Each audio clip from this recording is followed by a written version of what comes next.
Life after university is not easy. So today I'm going to be talking to you guys about the job hunting process, my experience moving to London, how to save money when you're young, and basically all of the hardships you're going to face as soon as you graduate. But first, let's do some skincare and put some makeup on.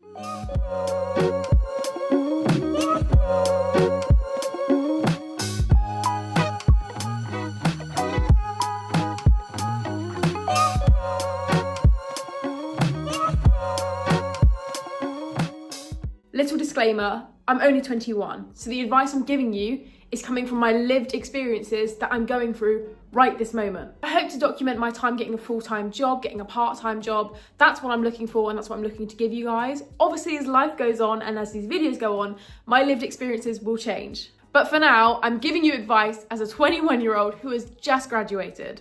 I've also made this video easy for you by splitting it into chapters, so if you don't want to watch the whole thing, you can skip ahead to where you want to be. But let's start off with how to give yourself a leg up while you're in university. University is a fantastic experience and I would genuinely recommend it to everyone. Whilst I was at university, I was provided with some fantastic opportunities, both socially and for my studies as well. And I would recommend where you can and where you want to say yes to everything. If you have professionals from your field coming into your university to talk to you, go. I know at the time you may have other things to do. You may want to stay in bed or go and meet up with your friends. I understand that. But again, looking at this from a graduate perspective, networking is everything, especially if you're like me and your degree is a creative one. Whilst you're at university, there should also be opportunities for job fairs, and I would really recommend you go there as well. These can give you an idea of some companies you want to work in, and again, you can network. They also might have some summer internships available, and these are also really valuable for when you leave university and don't have any work experience. If you can, it is also really valuable to try and get a job while you're at university, whether that be on campus, that be part-time, that be in your spare hours.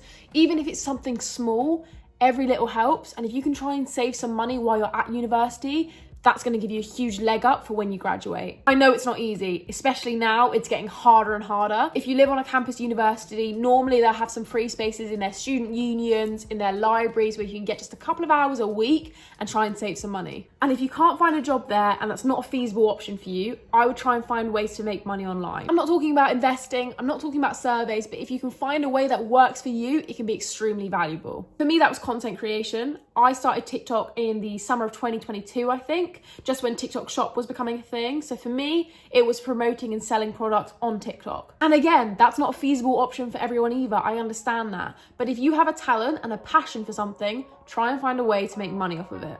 And lastly, if you're still in university, go ahead and enjoy yourselves. I miss that part of my life so much.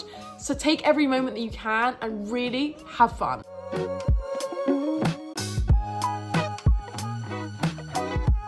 Now let's go make a coffee because I think I need one.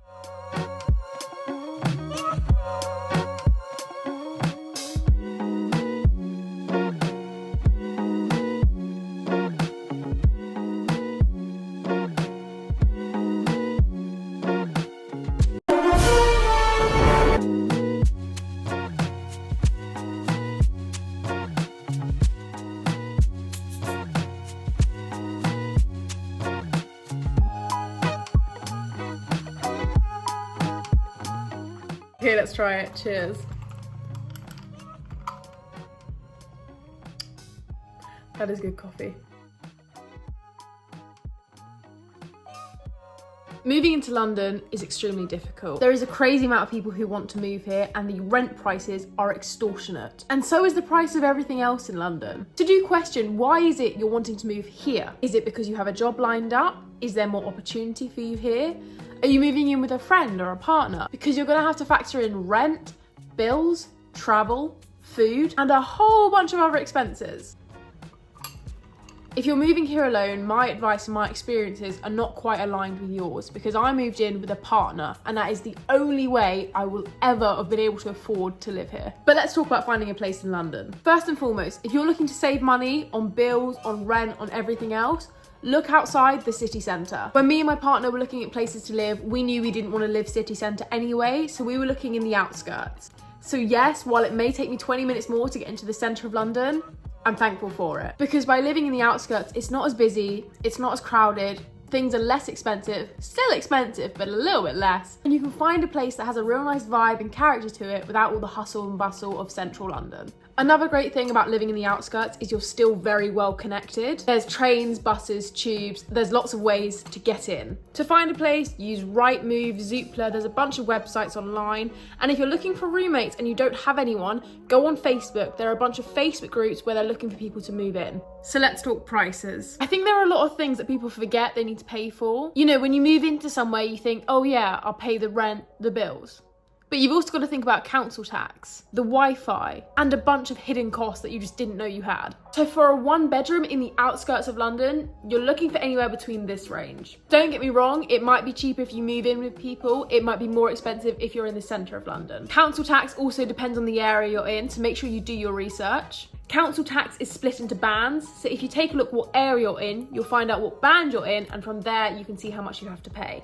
Again, you also have to factor in travel. If you're taking a tube into London, it might cost you £5 one way. So if you're going to and from work, it could cost you £10 daily. These are all costs you're going to need to factor in when you move to London. It's a lot.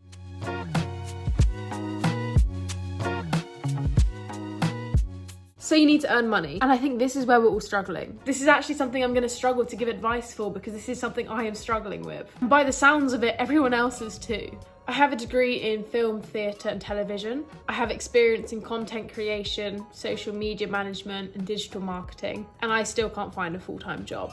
In November of last year, I managed to secure a part-time job as a content writer and social media executive. But a part-time job 2 days a week isn't going to pay the bills. I've used countless of job sites, Indeed, Glassdoor, LinkedIn, you name it, I've been there.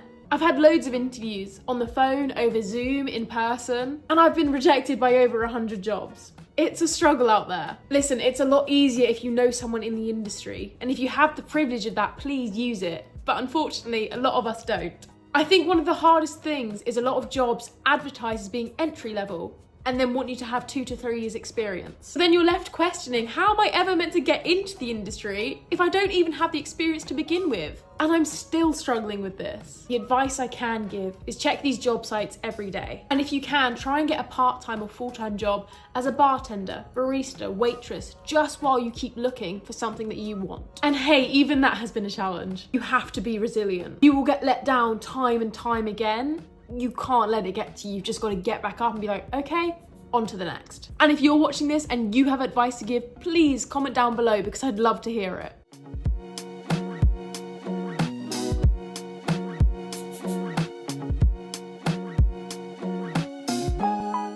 So lastly, where am I at right now? Well, I have a really important interview coming up next week. I think it's the final interview now and it's for an internship position for a year. So fingers crossed for that. So I also have a trial shift this evening to work in a bar. So fingers crossed for that as well. As always, just keep your eyes open, keep a lookout and keep applying. So I hope this video has provided a little bit of insight, a little bit of advice, and above all else, a little bit of respite so that you know you're not alone. And if you have any more questions, drop a comment down below and I'll answer them as soon as I can. As always, my socials are there. Thank you very much for watching, I appreciate it. And I will see you all in the next one.